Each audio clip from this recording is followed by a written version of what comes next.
नमस्कार, मैं हूं पंडित अरविंद गौड़। स्वागत करता हूं आपका अपने YouTube चैनल ज्योतिष विद पंडित गौड़। और आज की चर्चा का विषय है शनि का मार्गी होना। शनि जून में वक्री हो गए थे, अब 15 नवंबर को वापस मार्गी होंगे। गति से चलने वाले ग्रह हैं और इनका प्रभाव भी लंबे समय तक रहता है। सबसे लंबे समय तक किसी भी एक राशि में रहने का रिकॉर्ड भी इन्हीं का है, लगभग 2.5 साल। तो अब ये मार्गी होंगे और लगातार मार्गी रहेंगे और मार्च के आखिर में अपना राशि परिवर्तन भी करेंगे। तो इनके मार्गी होने का किसको नुकसान और किसको लाभ, इसी पर ये चर्चा है। जब कोई ग्रह वक्री होता है तो वो अपने पिछले भाव का भी असर करता है, इससे उसके प्रभाव देने की सामर्थ्य में परिवर्तन आता है। और जब वो मार्गी हो जाता है तो वो वापस अपना नेचुरल प्रभाव रखता है जो उसका है। तो प्रस्तावना को इतने ही रखते हैं और हर लग्न के हिसाब से इसे देखने का प्रयास करते हैं। तो मेष लग्न के लिए 11वें भाव में है, स्वग्रही है। 11वां भाव हमारी आमदनी का है, तो इसका जबरदस्त लाभ आमदनी के क्षेत्र में होता हुआ दिखाई देगा। लेकिन ये चीज भी ध्यान रखनी है कि 11वां भाव छठे भाव से छठा भाव है जो स्वास्थ्य पर दबाव डालता है। तो ये कैसे संभव है कि आपको फायदे सिर्फ हो जाए और कुछ भी स्वास्थ्य का नुकसान देखने में ना आए? तो तनाव बढ़ सकता है, अनईजी हो सकता है, थोड़ा बहुत सेहत को लेकर के किसी न किसी रूप में छोटी मोटी समस्या, मांसपेशियों से संबंधित समस्या आ सकती है। तो इनकम का जबरदस्त लाभ हो रहा है, एक फायदा हुआ, और थोड़ा सा स्वास्थ्य का नुकसान संभव है, हो ही जाए जरूरी नहीं पर हो सकता है। सेविंग्स थोड़ी सी कम होंगी, किसी न किसी कारण सेविंग्स की कमी देखने में आएगी, ये भी छोटा मोटा नुकसान हो सकता है। संतान के साथ तालमेल की परिस्थितियां, सही मौके पर सही फैसले लेने की स्थितियां और एवरेज ठीक रहेंगी। तो कुल मिलाकर ये कहा जा सकता है कि मेष के लिए इसका ये गोचर बड़ा फायदेमंद रहने वाला है, अच्छा है। इसका कोई बहुत अधिक नुकसान होने की उम्मीद नहीं। वृषभ के लिए भी ये गोचर बहुत अच्छा रहेगा। राजयोग का निर्माण हो रहा है जिसका नाम है शशक महायोग। अच्छी स्थिति है, जीवन स्तर, कार्य क्षेत्र में आपका नाम और ये सब चीजें इंप्रूव होंगी, आपकी कार्य क्षमता की तारीफ होगी। खर्चे थोड़े कम होंगे या ऐसी जगह खर्च होंगे जिसका वास्तविक लाभ ना हो, आप फिजूल का खर्चा कह सकते हैं। थोड़ा सा तनाव मन में किसी न किसी रूप में दुविधा, कोई ना कोई संशय, भय बना रहेगा। माता जी का स्वास्थ्य थोड़ा बहुत प्रभावित होगा। वैवाहिक जीवन पर भी 19-20 कुछ कमी देखने में आ सकती है। तो लाभ कहां हुआ? लाभ हो रहा है कार्य क्षेत्र में। मां के साथ तनाव, मन में किसी तरह का तनाव संभव है, और वैवाहिक जीवन में भी छोटे मोटे तनाव संभव है। तो ये मिला जुला सा असर आप मान के चलिए। राजयोग का निर्माण से लाभ तो होगा ही होगा, ठीक है। मिथुन की बात करते हैं तो मिथुन के लिए ये स्थिति 9वें भाव में, इनके लिए ये समय अच्छा है। पिछले समय जब तक ये वक्री था तो स्थितियां थोड़ी सी कम अच्छी चल रही थी, तो इन्हें लाभ जरूर होगा। तो इन्हें लाभ होगा, भाग्य का सहारा, इनकम में कुछ इंप्रूवमेंट दिखाई देंगे, भाइयों के साथ सहयोग और तालमेल इंप्रूव होगा, और शत्रुओं का थोड़ा दमन होगा।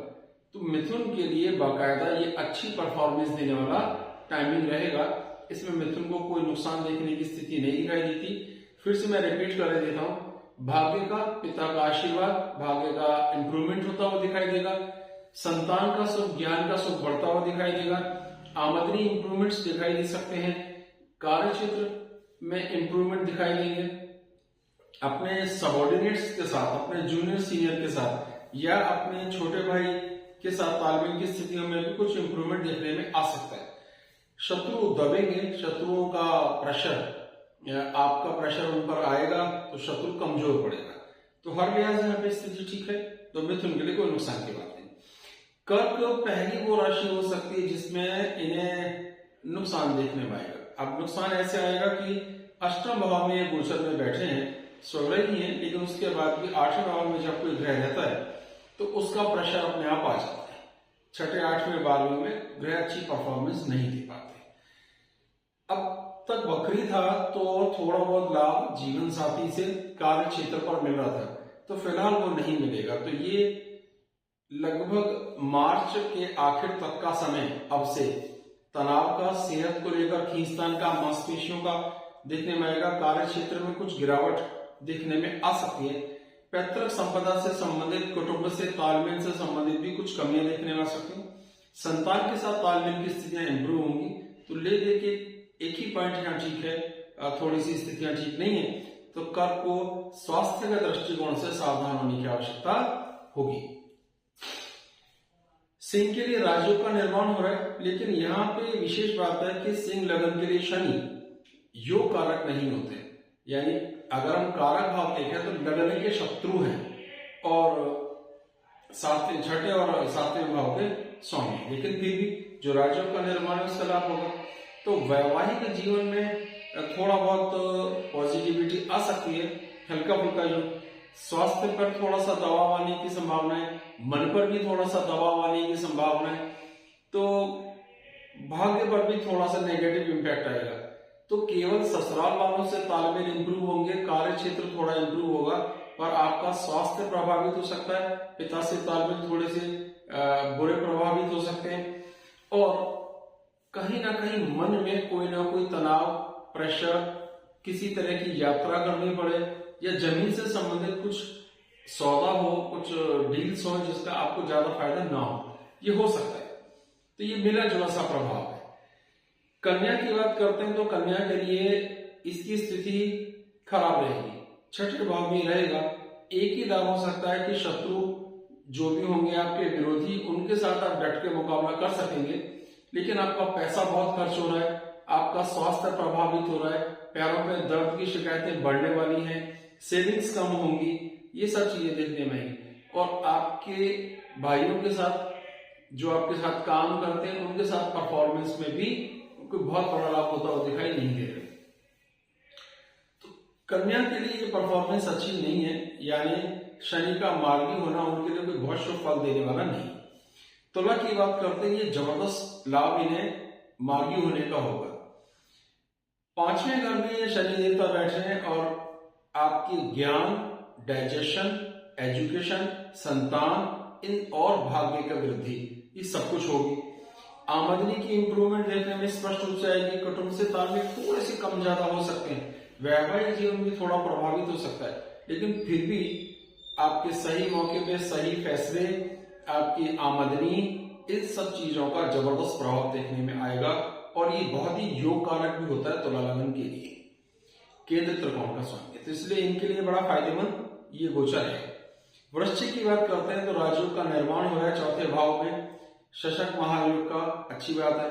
दशम भाव पर इसकी शत्रु दृष्टि है, थोड़ा बहुत वह नेगेटिव इंपैक्ट देखने में आ सकता है, थोड़ा बहुत, ज्यादा नहीं। लगन पर भी इसकी दृष्टि पड़ रही है तो स्वास्थ्य भी थोड़ा प्रभावित होगा और आपका कार्य क्षेत्र पर भी आपकी इमेज को थोड़ी बहुत दिक्कत देखने में आ सकती है, लेकिन सुख इंप्रूव हो सकते हैं, माता जी के साथ तालमेल इंप्रूव हो सकता है, अपने घर, मकान, वाहन का योग बन सकता है, कहीं घूमने जाने का भी योग बन सकता है। इस लिहाज से बहुत सी अच्छी स्थिति यहाँ पर है। ऑन दी होल ग्रोथ होती हुई दिखाई देगी। तो ये एक एवरेज स्थिति मान लीजिए, गोचर के हिसाब से कोई इसमें समस्या की बात नहीं है। धनु की बात करते हैं तो धनु के लिए तीसरे भाव में ये स्थिति रहेगी, अच्छी बात है।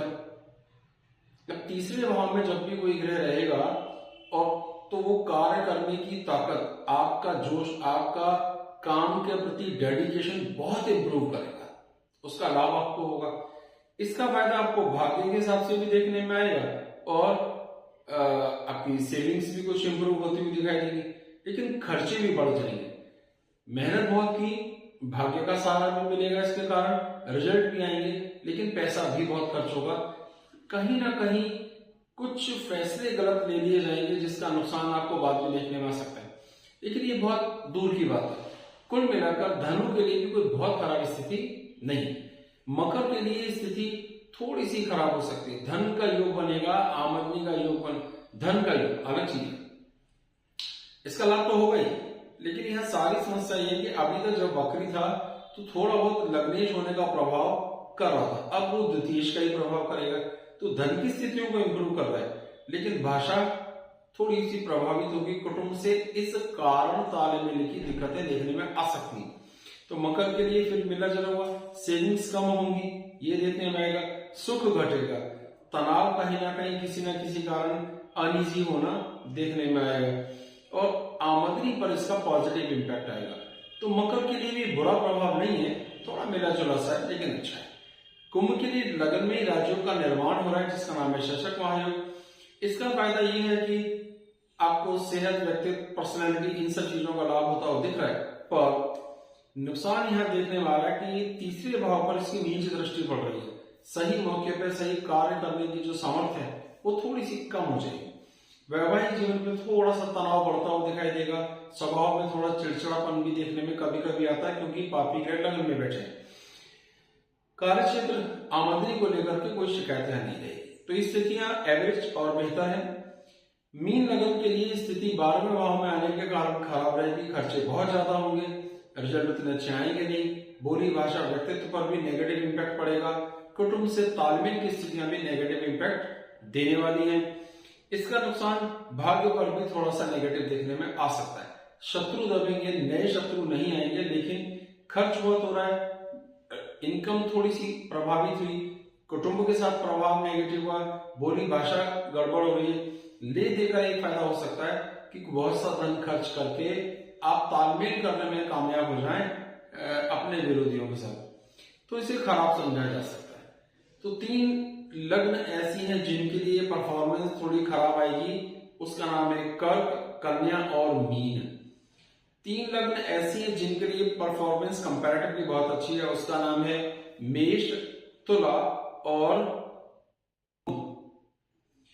बाकी सबके लिए मिला जुला सा प्रभाव है। अगले साल के मार्च के बाद या अप्रैल के प्रारंभ में शनि अपनी राशि बदलकर मीन राशि में चले जाएंगे, तो लगभग ये कोई 5-5.5 महीने का प्रभाव है, जो 5 महीने के करीब का जो आपको देखना है। इसके बाद ये शनि अपनी राशि बदलेंगे। किसी तरह का भी तनाव महसूस होने, अनईजी होने पर आप सरसों के तेल का दीपक जला सकते हैं, भगवान शिव की आराधना, भगवान हनुमान जी की आराधना कर सकते हैं, इससे भी आपको राहत हो जाएगी। थोड़ा शारीरिक श्रम, एक्सरसाइज, पैदल चलना भी इसमें लाभप्रद हो सकता है। शनि मांसपेशियों पर दबाव डालेगा और आप मांसपेशियों को इंप्रूव करने के लिए, मजबूत करने के लिए प्रयास कर सकते हैं।